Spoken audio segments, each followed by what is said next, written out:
Muito bem. Eu quero convidar você então a abrir a sua Bíblia no livro de Atos. Atos capítulo 3. Atos capítulo 3, a partir do versículo 1, que nos diz o seguinte: Pedro e João estavam se dirigindo ao templo para a oração das 3 horas da tarde. Estava sendo levado um homem coxo de nascença, que diariamente era colocado à porta do templo chamada Formosa, para pedir esmolas aos que entravam. Quando ele viu Pedro e João, que iam entrar no templo, pediu que lhe dessem uma esmola. Pedro, fitando juntamente com João, disse: Olhe para nós. Ele os olhava atentamente, esperando receber alguma coisa. Pedro, porém, lhe disse: Não possuo nem prata nem ouro, mas o que tenho, isso lhe dou. Em nome de Jesus Cristo, o Nazareno, levante-se e ande. E pegando a mão direita do homem, ajudou-o a se levantar. Imediatamente os seus pés e tornozelos se firmaram, e dando um salto ficou em pé. Começou a andar e entrou com eles no templo, pulando e louvando a Deus. Todo o povo viu o homem andando e louvando a Deus, e reconheceram que ele era o mesmo que pedia esmolas, assentado à porta formosa do templo, e ficaram muito admirados e espantados com o que lhe tinha acontecido. Mais uma palavra de oração. Senhor, nós suplicamos a iluminação do Teu Espírito nessa hora, a fim de que o Senhor fale aos nossos corações, ensinando-nos, e fazemos isso, a Deus, humildemente, em nome de Cristo Jesus. Amém. Nos 2 domingos que antecederam a este, nós falamos sobre o início da igreja cristã, o período que nós conhecemos, biblicamente como Atos dos Apóstolos. Por alguns estudiosos, alguns teólogos, vem sendo chamado de Atos do Espírito Santo, porque, na verdade, é um divisor de águas o que acontece a partir de Atos 1:8. No momento em que Jesus sobe aos céus, ele delega uma missão, uma função para os seus discípulos, dizendo: olha, vocês vão receber poder ao descer sobre vocês o Espírito Santo, e serão minhas testemunhas, tanto em Jerusalém, como Judeia, Samaria e até os confins da terra. Então, Jesus delega aos discípulos uma missão e, ao mesmo tempo, faz a eles uma promessa. Eu vou subir, disse Jesus, mas eu vou enviar o Espírito Santo. Então, com a vinda do Espírito Santo, e eu diria que é uma vinda até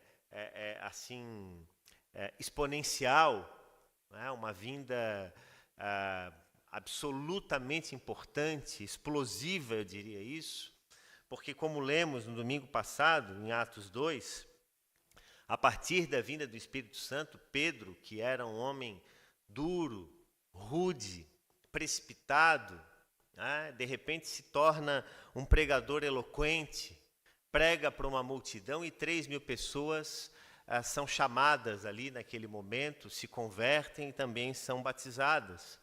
Então o Espírito Santo ele tem um papel absolutamente importante nesse início da igreja cristã. E aí, de fato, isso se dá no Pentecostes, porque havia ali naquela região, em Jerusalém, um período que era o período de festas do povo judeu, e então vinham judeus de todas as partes do mundo.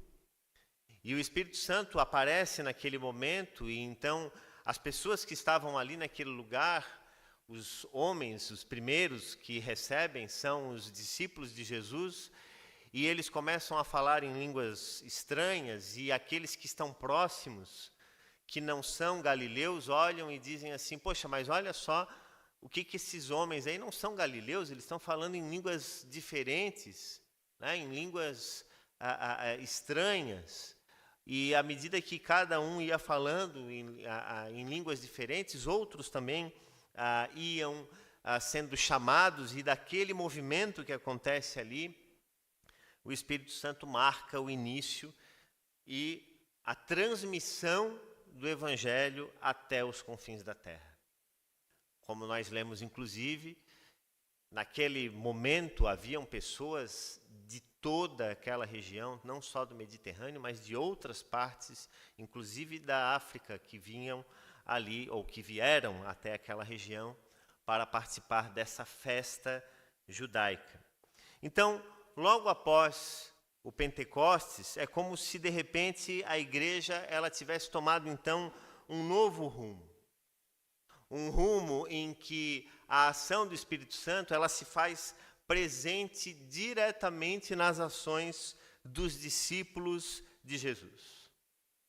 E aquele momento especificamente, os discípulos são os apóstolos, que são os primeiros emissários da Boa Nova. São os primeiros que falam de Jesus porque eles viveram com Jesus. Então eles tinham toda a autoridade para falar porque eles andavam com Jesus 24 horas por dia. Então eles sabiam do que se tratava. O tema da nossa mensagem hoje traz a seguinte pergunta: igreja, ajudadora ou libertadora? E a pergunta, ela não é apenas uma pergunta retórica, que não é que no caso não precisava ser respondida, mas ela precisa ser respondida sim por nós. A igreja que nós pertencemos, a igreja de Cristo Jesus, ela é uma igreja ajudadora ou libertadora? E para que a gente possa compreender o porquê dessa pergunta, e até ver se nós encontramos de fato respostas para ela, e essa é uma resposta que você não deve dar pensando no outro, você precisa responder por si mesmo, né? A sua visão de igreja, a sua expectativa em relação à igreja, o seu desejo em relação à igreja, a sua intenção em relação à igreja, qual é? Então, nós vemos ali que a primeira coisa que pode ser destacada é que daquele encontro de Pedro e João, que iam em direção ao templo para orarem às 3 horas da tarde, nós vemos que acontece um encontro inusitado, porque um homem com deficiência física, desde o seu nascimento, também estava sendo levado, e ele era levado diariamente para ficar em frente a uma das portas que davam acesso ao templo. O nome dessa porta era chamada de Formosa. Então, provavelmente, as pessoas que afluíam ali naquele lugar conheciam aquele homem. Aquele homem era conhecido, ainda mais por ser, desde criança, desde o nascimento, melhor dizendo, alguém com uma deficiência física, se tornou uma praxe comum aquele encontro com aquele homem que estava, como diz as Escrituras, coxo, mas que na verdade é a mesma expressão que se usa para uma deficiência física. Pedro e João entram, os dois apóstolos de Cristo, caminhando em direção ao templo. Eles certamente tinham acesso a recursos. Afinal de contas, os primeiros discípulos de Jesus repartiam os seus bens com generosidade. Não faltava nada para aqueles que eram discípulos de Jesus. No entanto, o que Pedro oferece àquele homem com deficiência física vai muito além daquilo que ele esperava receber. Aquele homem que estava ali sentado à porta, ele queria apenas uma coisa: esmola, mais uma moedinha, mais um trocado, alguma coisa que pudesse ajudar na sua subsistência, alguma coisa que pudesse ajudar na sua necessidade diária. Mas os apóstolos de Jesus, eles vão além. E esse episódio, essa passagem da Bíblia, ela demonstra como que aqueles que andam com Jesus, e naquele momento de modo específico, a operação de milagres ela se torna tão intensa porque ela tinha um propósito: mostrar para o mundo que o reino de Deus havia chegado. Por isso que nós vamos ver no início da igreja cristã uma profusão de milagres e acontecimentos extraordinários, como você não vai encontrar em outros momentos da história da igreja. Mas isso se dá naquele momento, naquele contexto histórico, justamente porque ele tinha um papel revelador. E esse papel revelador era mostrar: o reino de Deus chegou. Então as palavras de Pedro, elas não são uma fórmula mágica, vazia, mas a expressão da autoridade que eles haviam recebido do próprio Cristo. Jesus mesmo já havia dito para eles, lá em Marcos 16, 14 a 18, que em nome de Jesus eles fariam coisas extraordinárias, que eles até mesmo tocariam em serpentes e não seriam mordidos. Mas porque, volto a reiterar, havia um papel de transmissão e de inauguração do reino de Deus naquele mundo. Esses sinais que Jesus havia prometido para eles acompanhariam os discípulos, e aquele homem não esperava nada além de alguma moeda. A libertação daquele homem, portanto, foi uma libertação completa da dor, da angústia que acompanhavam ele desde o nascimento. Uma situação como a dele, naquele contexto, era considerada irreversível. E a gente fica pensando que hoje em dia, né, a ciência ela evoluiu num nível tão absoluto, tão grande, né? Essa semana a gente foi um dia fazer um novo ultrassom da Isabela, né? A Renata está de 6 meses ou 27 semanas. Eu não sou bom com esses números. Eu sou ainda do tempo dos meses. E aí a médica prescreveu um exame que era um ecocardiograma do coração da Isabela. Veja só. E aí a gente foi lá e o exame mostrava, e a médica comentando item por item, né? As válvulas, as artérias, tudo formado. Eu fico maravilhado, né? Porque em tão pouco tempo, em 6 meses, né? Do primeiro ultrassom agora, tanta coisa que vai surgindo.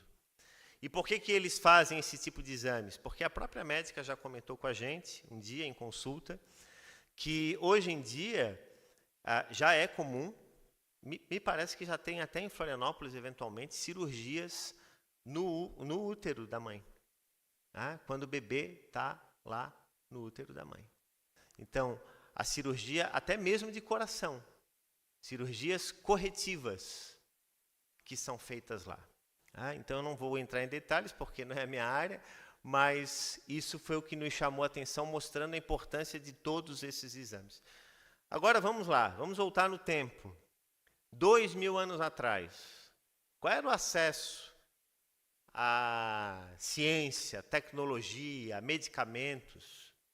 Se eu fizer só um paralelo simples com a gravidez da Ana Luísa, que foi há 10 anos atrás, esse exame não tinha.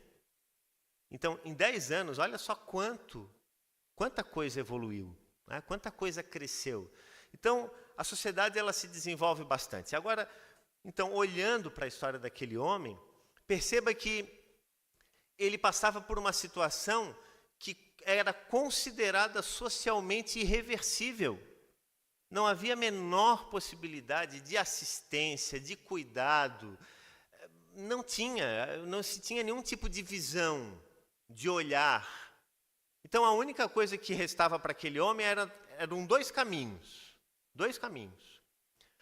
Ele continuar ali para o resto das suas vidas, ou ter um encontro extraordinariamente com o Evangelho da Graça que o fez levantar de uma vez só e entrar com os apóstolos no templo definitivamente curado. Então percebe que o Espírito Santo naquele momento tinha um papel poderoso, importante, que é o mesmo que ainda temos, que ele ainda tem na sociedade, no nosso tempo. O Espírito Santo ele continua agindo na nossa vida, no nosso coração, de forma transformadora, de forma poderosa, mas naquele momento era assim que precisava acontecer. A condição daquele homem é modificada. E esse texto, de modo algum, e por isso eu fiz a pergunta, ajudadora ou libertadora? ela não tem como objetivo fazer crítica ao papel da igreja assistencialista, o papel assistencialista da igreja. Não é isso. A igreja também precisa dividir os seus recursos e juntar recursos para ajudar os pobres, as viúvas. Não é isso que a Epístola de Tiago fala, que essa é a verdadeira religião? Que é caminhar com aqueles que necessitam, como os nossos adolescentes fizeram ontem, que com certeza foi um momento muito especial, porque todas as vezes que a gente acompanha, né, eu já tive a oportunidade de ir em várias casas de idosos, eles ficam maravilhados, porque estão lá afastados da sociedade. Estão, às vezes, numa rotina cansativa, pesada, machucados pelo tempo, machucados por relacionamentos quebrados, partidos com as suas famílias, que às vezes não procuram mais. Então a igreja ela tem um papel de ajuda fundamental. Sim, a igreja ela tem que ser ajudadora, mas não apenas isso. Ela tem que ser uma igreja libertadora. Muitas vezes, na história da igreja, tem-se visto a apresentação de um evangelho diluído apenas na ajuda. Um evangelho que apenas alivia sintomas, mas não liberta verdadeiramente. Nós muitas vezes acabamos orando por carências momentâneas, mas negligenciamos aquela oração pela transformação de vidas, e muitas vezes incluindo até a nossa mesma. Então, muitas vezes, esse olhar paliativo sobre as pessoas que vêm à igreja e sobre o mundo que está ao nosso redor, dá alguma coisinha, dá uma ajudinha, dá uma esmolinha, né? Ela também tem um sentido espiritual. Tem muita gente no mundo que está se contentando com pouco. Quantas pessoas ao nosso redor, e talvez até em nossos corações, até mesmo nós, muitas vezes, quando olhamos para Deus, a única coisa que nós esperamos são moedas, trocados, coisas pequenas. E muitas vezes, e claro, não muitas vezes, né? De forma absoluta, o que Deus deseja fazer na nossa vida é algo muito mais impactante e transformador. Porque Ele deseja operar no extraordinário, no sobrenatural, transformando as nossas vidas. Você já pensou que Deus pode fazer isso na sua vida? Ele pode fazer isso na minha vida? Quantas coisas nós precisamos e quantas coisas nós esperamos que sejam mudadas na nossa vida.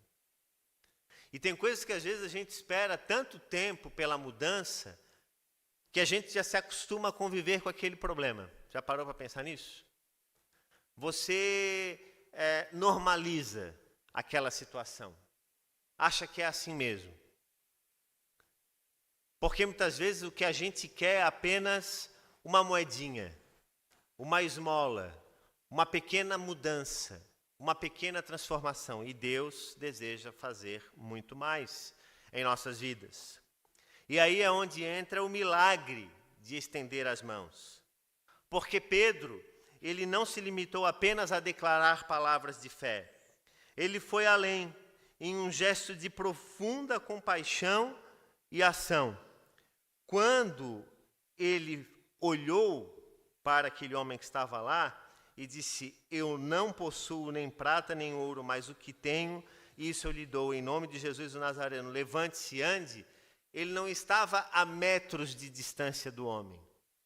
Ele estava junto do homem. Veja lá o versículo 7. E pegando na mão direita do homem, ajudou-o a se levantar. Imediatamente, os seus pés e tornozelos se firmaram. E isso tem uma expressão muito significativa sobre o papel da igreja também na vida das pessoas. Porque muitas vezes a igreja é apenas aquele lugar em que se diz assim: olha, que Deus te abençoe da porta para fora.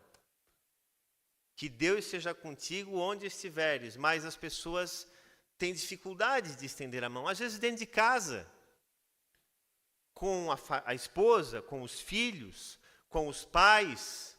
com os avós, com pessoas que estão enfermas, com pessoas que estão, às vezes, por conta da idade, já com algum tipo de necessidade.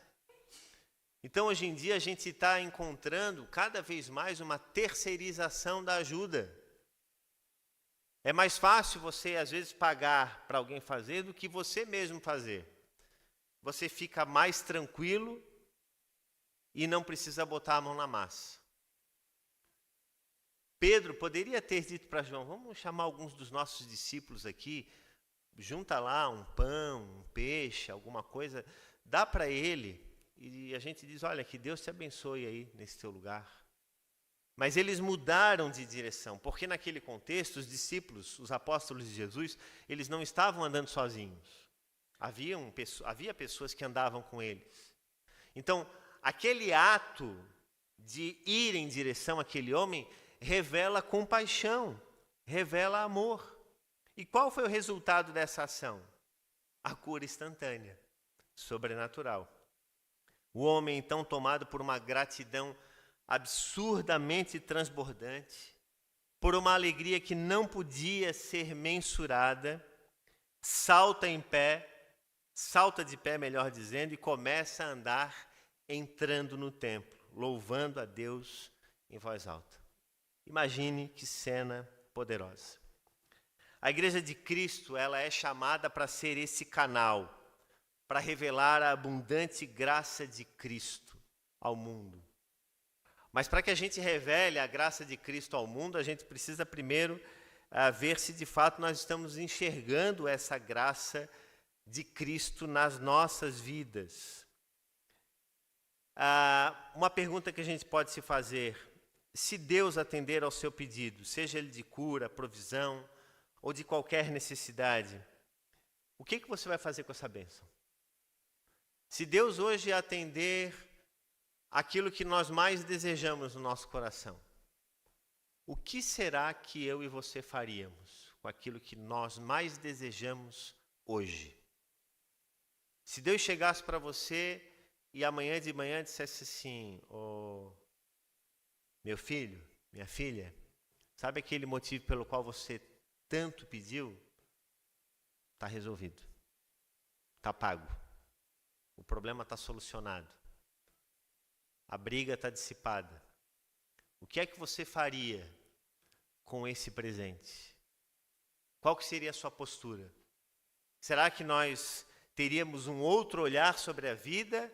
Ou nós simplesmente ficaríamos felizes e continuaríamos a viver a nossa vida e provavelmente nos esqueceríamos ou abandonaríamos, como aconteceu, né, no caso lá dos 10 leprosos que foram curados?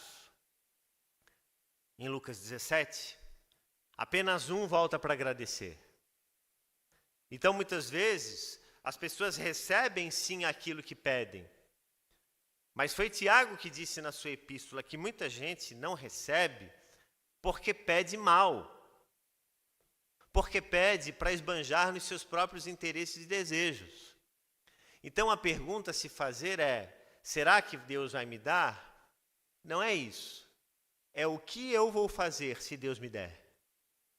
Muda a nossa perspectiva sobre aquilo que nós desejamos. Será que nós vamos voltar a ser o que éramos ou vamos, de fato, compreender o que significa essa graça de Deus em nossas vidas? Aquele homem tem a sua vida transformada, totalmente transformada. Versículo 9. Todo o povo viu o homem andando e louvando a Deus e reconheceram que ele era o mesmo que pedia esmolas, sentado à porta formosa do templo. E eles ficaram então admirados e espantados com aquilo que havia acontecido. E por fim, nós caminhamos para a última parte, que nos fala sobre o autor desse milagre. A igreja que prevalece no mundo, irmãos e irmãs, essa é a verdadeira igreja que vai prevalecer no mundo. É a igreja que realmente faz a diferença no mundo. Não é a igreja que quer ser mais vista no mundo. Hoje em dia, o que eu tenho visto na igreja evangélica brasileira é isso. são igrejas, são líderes que querem ser vistos pelo mundo. Querem receber curtidas, visualizações, querem receber os lauréis por aquilo que fazem, quando na verdade o que fazem não fazem em nome deles mesmos, ou talvez até façam em nome deles mesmos, e usem apenas o evangelho da graça como pretexto. Então a igreja que de fato vai prevalecer no mundo é a igreja que mostra o Cristo, que mostra o evangelho da graça de Cristo. Essa é a igreja que vai ser, de fato, sal da terra e luz do mundo. Porque ela não se limita em apenas fazer um culto muito, usando uma expressão bem do nosso tempo, bem jovem, um culto muito baita, que a gente sai de lá assim, maravilhado, emocionado, arrepiado. Porque isso muitas vezes é esmola. Isso é apenas trocado. O evangelho de Cristo ele vai muito além de um culto. A igreja de Jesus ela vai muito além disso aqui, desse espaço físico. E se esse espaço físico deixar de existir, a igreja presbiteriana de Florianópolis ela acaba? É óbvio que não. A igreja de Cristo ela acaba? É óbvio que não. Porque ela é uma igreja que vai muito além da prata e do ouro. Então, aquele homem, ele não foi curado por Pedro ou por João. Não foi a oração de Pedro que transformou a vida daquele homem, mas foi o poder de Deus, através do Espírito Santo, usando a vida de Pedro, que fez esse trabalho, que operou esse milagre. Vamos chamar o fulano de tal porque ele tem uma oração boa. Aquela oração ela é boa, ela é forte. Todo aquele que invocar o nome do Senhor vai abençoar, vai interceder, pode curar. Mas essas coisas elas não acontecem com o propósito de elevar o coração humano, de satisfazer vaidades, de abrir caminhos para o ser humano. Porque esses homens, por isso que eu me pergunto se a igreja brasileira, a igreja cristã ou evangélica, como seja, ela não se desviou demais daquilo que é o evangelho dos primeiros séculos, da igreja primitiva. Porque ela está mais preocupada consigo mesma, ela está mais preocupada com as suas atividades, com o seu esforço, com a satisfação dos seus interesses. Aqueles homens que estavam ali caminhando com Jesus, todos eles morreram martirizados. Todos, à exceção de Judas, que tirou a sua vida, e João, que morreu de longevidade, mas isolado, exilado numa ilha. Todos os outros foram decapitados, apedrejados, crucificados.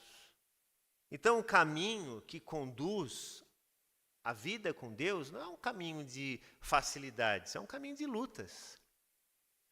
Mas não é um caminho, porque todo caminho é difícil. Então eu não vou querer seguir Jesus porque as coisas vão piorar para mim. Olha, não é isso. As coisas vão piorar se você não seguir o caminho de Jesus. O que Jesus apresenta aos seus discípulos é uma nova visão sobre o mundo. Uma visão de dependência, de transformação total e não parcial. E é isso que muitas pessoas hoje em dia têm buscado equivocadamente no mundo. É o momento, é a dopamina. Esses dias ainda havia uma publicação, mencionei isso aqui do púlpito, que falava sobre o evangelho dopamina, que é o evangelho que dá o prazer do momento, a alegria do momento.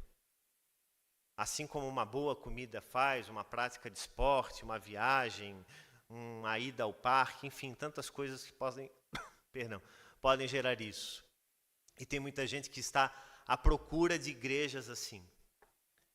Igrejas que tragam, sabe, aquela sensação de, puxa, como foi bom. E o Evangelho, ele vai muito além disso. John Stott, no livro Crer Também é Pensar, ele disse a seguinte frase: fé é confiança racional, uma confiança que se apoia de forma refletida e segura na fidelidade de Deus. Fecha aspas. Aquele homem pedia moedas, algo muito pequeno e temporário. Mas Deus, em sua infinita graça e poder, deu muito mais àquele homem do que ele esperava. Uma vida nova, completa, restaurada. Depois de tantos anos sendo colocado todos os dias à porta do templo, marginalizado, ignorado, sofrendo, aquele homem agora é restaurado. O verbo usado no original grego, no verso 10, sugere que a multidão se espantou, que o espanto da multidão, ele também não era apenas por aquele momento, por aquela cura, mas aos efeitos permanentes da transformação. Ou seja, aquele homem, ele não apenas ficou de pé, mas ele andava e ele continuou falando sobre aquilo que ele tinha recebido pela graça de Deus. Então, aquele que recebe uma graça de Deus não se limita apenas a poucos momentos, mas a todos os momentos. O poder, ele não pertence à igreja. O poder, ele pertence a Jesus, ao nosso Deus. Ele, em sua soberania, ele nos autoriza a usá-lo em seu nome. Eu não estou aqui nessa hora em meu nome. Eu não estou falando dos meus problemas, das minhas dificuldades, das lutas diárias que eu tenho. Esse púlpito não é o lugar de se fazer isso. Esse púlpito é o lugar de se falar sobre o Evangelho da graça de Cristo Jesus, que transforma e que muda pessoas. Essa igreja de portas abertas não está para satisfazer o interesse de um ou outro que não tem o que fazer domingo à noite e que por isso precisa vir à igreja. A igreja tem que estar aberta. Não é para isso que essa igreja está aberta. Ela está aberta para discursar, para declarar as virtudes daquele que nos tirou das trevas e nos trouxe para a luz. A igreja que ecoa para nós hoje é, como igreja de Cristo, como que eu e você temos vivido. Não pense no outro, pense a si mesmo. Nós temos apenas nos contentado com pouco e em relação àqueles que precisam. Nós temos buscado ajudar com pouco. É muito mais fácil você enviar uma ajuda, fazer um Pix, do que ir lá em direção daquele que precisa e estender a sua mão e fazer de fato o que precisa ser feito. Que o Senhor Deus, em sua infinita graça e misericórdia, nos ajude a viver como instrumentos de libertação e de transformação, e não apenas de discurso, não apenas para distribuir moedas, que podem ser boas, mas que são limitadas. São paliativos, não resolvem um problema. Mas que eu e você possamos ser, de fato, canais de vida plena e abundante, que só pode ser encontrada em Jesus, o nosso Salvador. Que Deus nos abençoe com a sua palavra. Amém?